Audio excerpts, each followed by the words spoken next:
Bon. Je commence par résumer la vidéo précédente dans laquelle on a parlé du Kéros, Mmh. Ion et Chronos.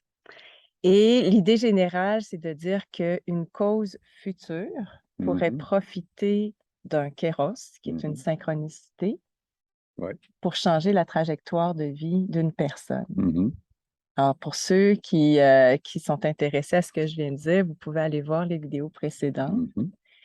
Et je commence tout de suite en te posant la question, ben, d'où vient ce futur? Puis en quoi il peut être lié à la notion aussi importante là, que vibration? OK. Alors, donc pour expliquer ça, je vais commencer par rappeler que la science en général et la physique en particulier est déterministe, c'est-à-dire qu'on considère que tout ce qui va arriver dans le futur est parfaitement déterminé par, des causes issues du passé, ce qui ne laisse pas de place a priori à ce dont on vient de parler.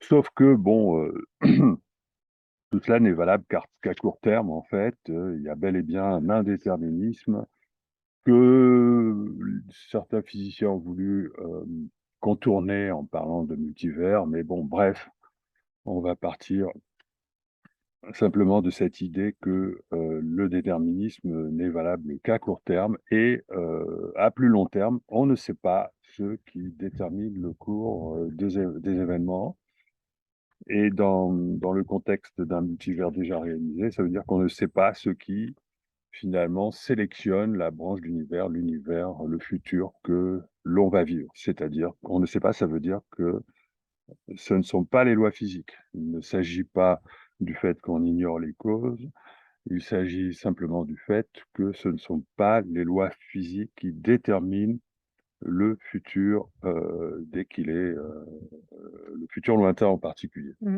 Puis à ce moment-là, pour expliquer ça, dans la vidéo précédente, tu avais parlé de bifurcation, Voilà. c'est-à-dire pour dire que en général, on dit que le futur est déterminé, mais non, il semble qu'il y a des changements possibles et les changements se produisent dans des bifurcations et c'est là qu'on a introduit la notion de Kéros. Veux-tu nous en parler? Qu'est-ce qui peut se passer dans les bifurcations pour qu'il y ait ce changement de trajectoire? Alors, on continue de résumer. On considère le multivers, l'ensemble des univers, l'ensemble des futurs possibles à vivre comme un arbre de vie, et on considère, le futur déjà réalisé comme équivalent à la trajectoire d'un GPS à partir du présent jusqu'à notre destination, finale et cette trajectoire peut changer, ce tracé peut changer et donc il va changer aux bifurcations. C'est pas à n'importe quel moment. Il y a des moments privilégiés où auront lieu ces changements, ces commutations, le fait de ne plus faire la même chose que ce qui était prévu par l'univers à l'origine. Ça ne va pas se produire n'importe quand, mais seulement à l'occasion de bifurcations. Et donc, c'est la présence de ces bifurcations qui fait que les lois physiques sont en échec Mmh. devant le choix qu'il y a à faire à ce niveau-là, et donc on ne sait pas ce qui fait le choix. D'accord? Alors là, moi j'ai 2 sources, issues de la physique pour, pour me faire une idée quand même, même une quasi-certitude de ce qui fait le choix, ce qui détermine le choix. Il y a d'une part, on peut aller puiser des informations, dans ce qu'on appelle la théorie des cordes et d'autre part, on peut aller puiser des informations dans mes calculs de billard, hein. En fait, c'est la convergence entre, les résultats que j'ai acquis dans mes recherches par mes calculs de billard et les conclusions de la théorie des cordes qui font que j'ai une grande assurance à penser que ce qui détermine, les choix aux bifurcations, c'est quelque chose qui est d'ordre vibratoire. Mmh.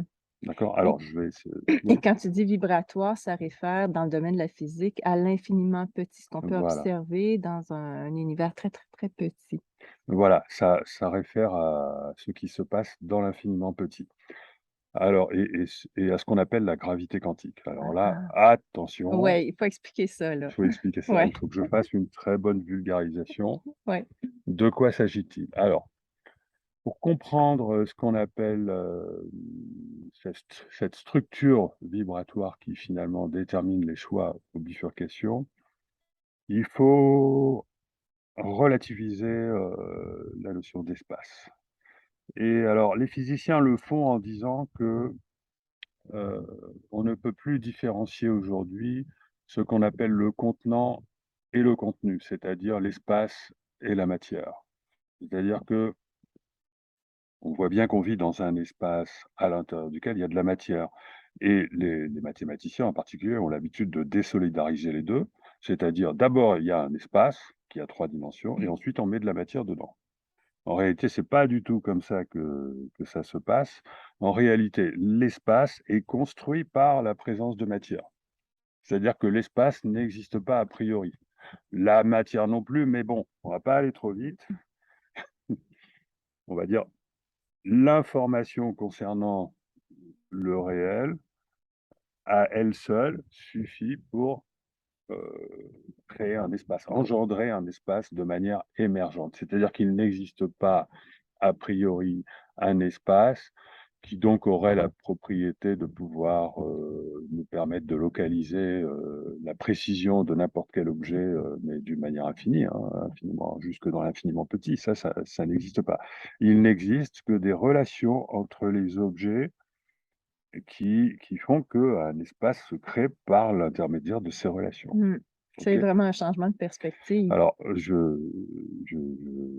il faut partir de cette compréhension-là, parce qu'effectivement, c'est le changement de perspective.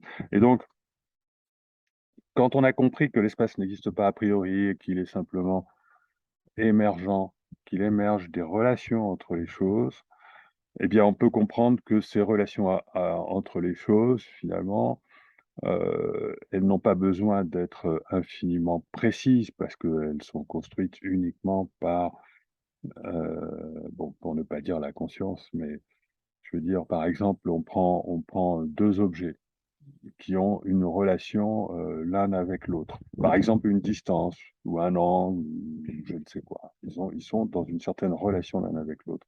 Si l'espace n'existe pas, il n'y a pas besoin que cette relation, cette distance, cet angle soit définie de manière, infiniment précise. Ça sert à rien, d'accord?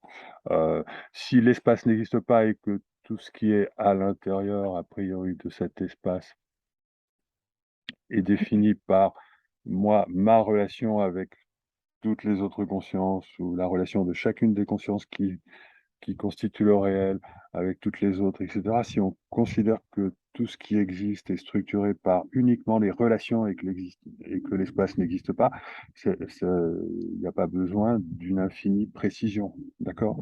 Et du coup, c'est ça qui engendre des vibrations dans l'infinitésimal. C'est ça qui engendre des vibrations dans l'infiniment petit. C'est le fait qu'il y a une incertitude au niveau de la précision dans les relations entre les choses. Il y a une incertitude, c'est-à-dire on ne peut pas descendre jusque dans l'infiniment petit, ce qui requerrait d'ailleurs une quantité infinie d'informations, ce qui est impensable, hein, donc.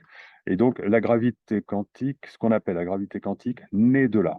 Elle provient de ça. Elle provient du fait qu'il y a une incertitude dans l'infinitésimal, dans la définition des relations entre les choses, parce que l'espace n'existe pas et que donc il ne permet pas d'aller vers l'infiniment petit. Et Je vais voilà, t'arrêter juste pour résumer, OK? ouais, Essayer de recadrer ça, puis tu me diras si j'ai bien compris. C'est pas une question de contenant, comme s'il y avait un contenant qui contenait la matière, mais mhm, plus une question de relation. Quand on regarde des choses dans l'infiniment petit, on se rend compte qu'il n'y a pas d'espace, mais que tout est en relation. voilà. Et dans cette relation, il faut s'imaginer que peu importe la distance, qu'elle soit toute petite ou très grande, la relation existe quand même.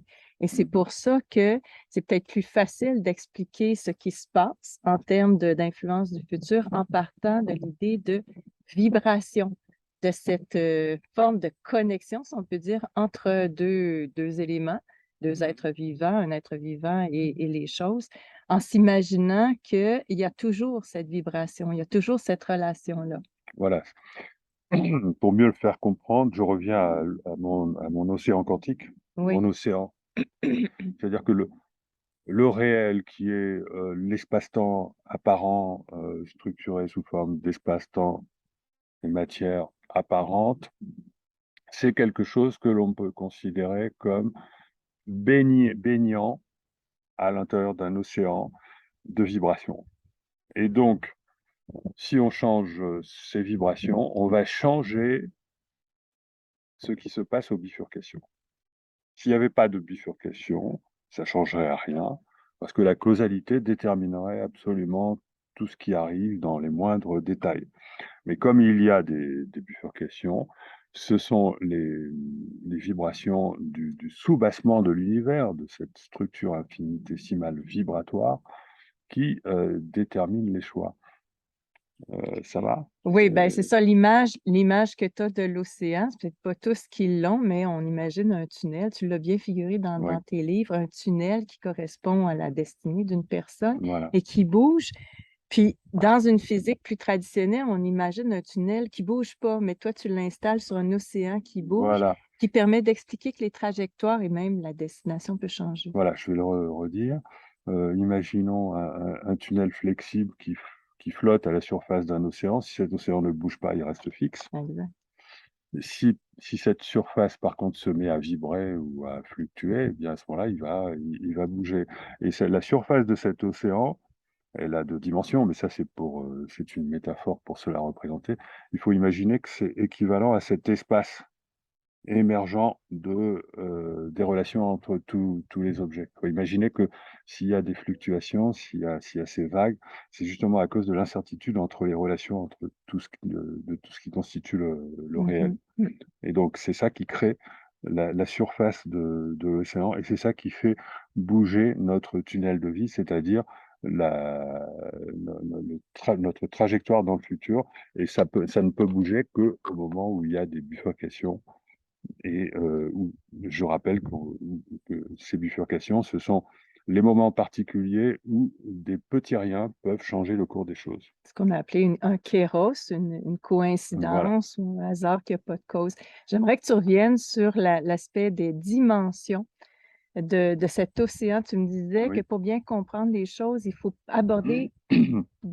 plus de dimensions que celles qui sont attendues, là, entendues plutôt là, en physique. Oui, Peux-tu en tout parler un à peu? fait. Ah, bien sûr. C'est très important. En fait, si on n'avait pas cette structure vibratoire infinitésimale, l'océan serait gelé, donc il ne se passerait rien, tout serait déterminé. Maintenant, on a ça, on a donc ces vagues, mais il faut bien les décrire. Or, pour décrire ces vagues, on a mathématiquement besoin de dimensions supplémentaires. S'il n'y avait pas de vagues, on aurait besoin de 2 dimensions pour décrire la surface de l'océan. Mais comme il y a des vagues, même c'est plus compliqué que des vagues, hein, ça peut être même littéralement des gouttelettes, des choses qui ressemblent à des petits trous de verre, des choses comme ça. On a besoin de dimensions supplémentaires pour décrire ça. Et on retrouve ça dans la théorie des cordes. La théorie des cordes, elle fait la même chose, elle rajoute des dimensions pour décrire cette structure vibratoire qui permet de savoir dans quel univers on se trouve, hein. Sauf que la théorie des cordes, elle conserve l'idée d'un contenant et d'un contenu. C'est le défaut de la théorie des cordes, hein. C'est-à-dire qu'elle considère qu'il y a bel et bien un contenant et un contenu. C'est-à-dire qu'elle conserve l'idée de l'espace. Mm. Et ce qui fait que les dimensions supplémentaires, elle les attribue à l'espace.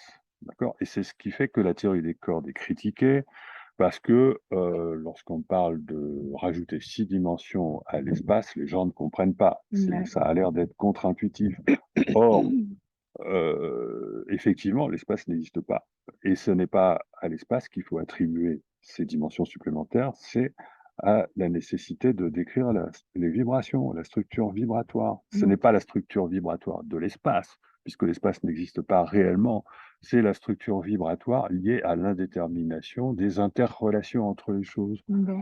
Et donc, on n'a pas besoin d'espace, et donc ces dimensions supplémentaires, il ne faut pas les attribuer à l'espace, même si effectivement elles décrivent les vagues en question.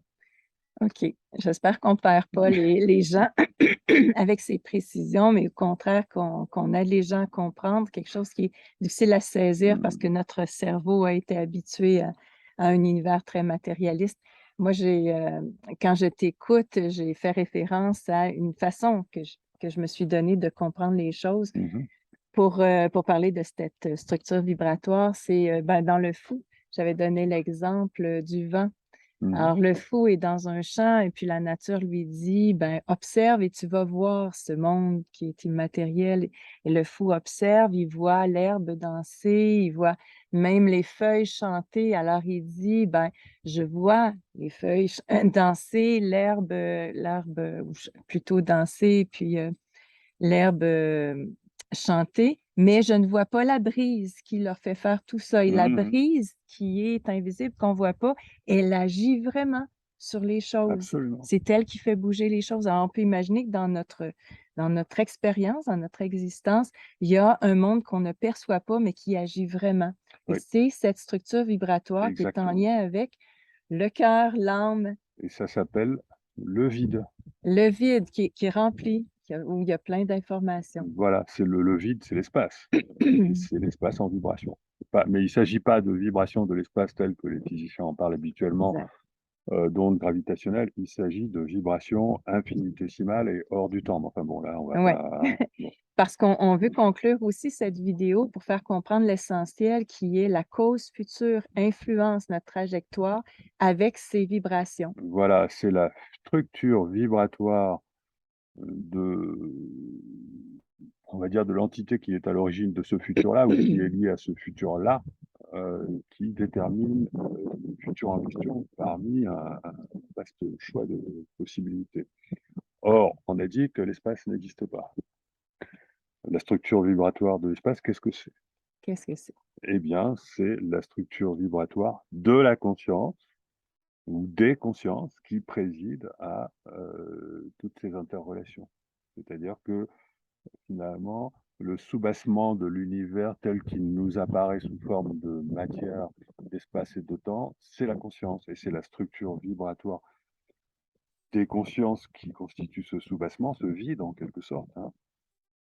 C'est pas en quelque sorte, c'est réel, c'est l'information de ce vide qui est liée à la conscience du tout, enfin, de tout qui préside au choix de la destinée concernée. Et la conscience, tu nous le définis en disant que c'est le mental et le cœur. Voilà, alors On peut résumer.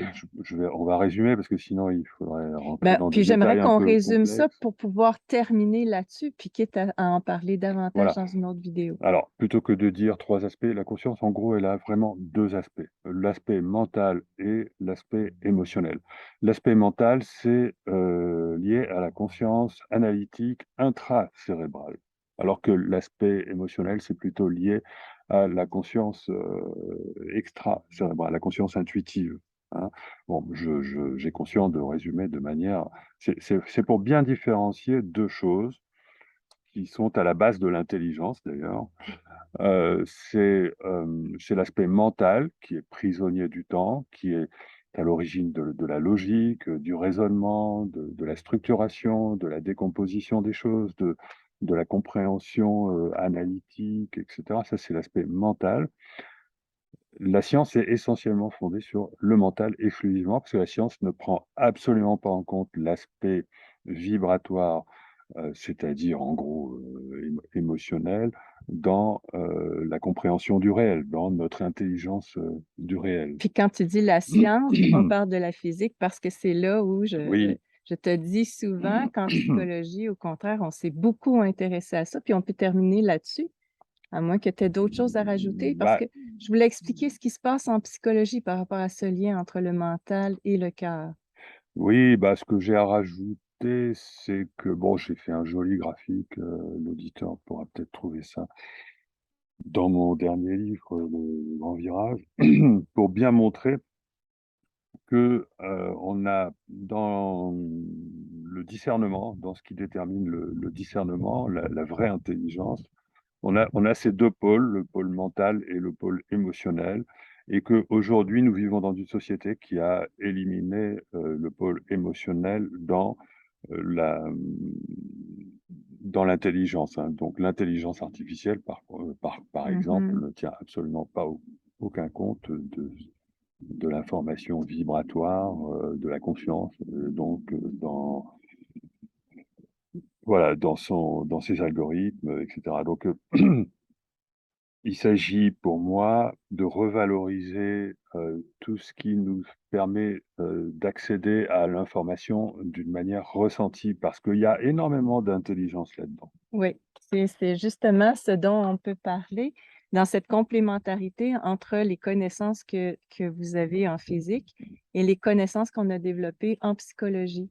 Pour dire que depuis très, très longtemps, on parle de ce lien entre le mental, l'émotionnel et même le physique Mhm. en psychologie et pour considérer l'être entier, mais c'est vrai que comme on a mis de côté un peu plus l'émotion dans la science dure, on la retrouve maintenant dans ton modèle. Voilà. Et ce qu'on peut en dire, c'est que oui, les émotions, c'est probablement l'aspect qui influence le plus nos relations, ce dont on parlait tout à l'heure.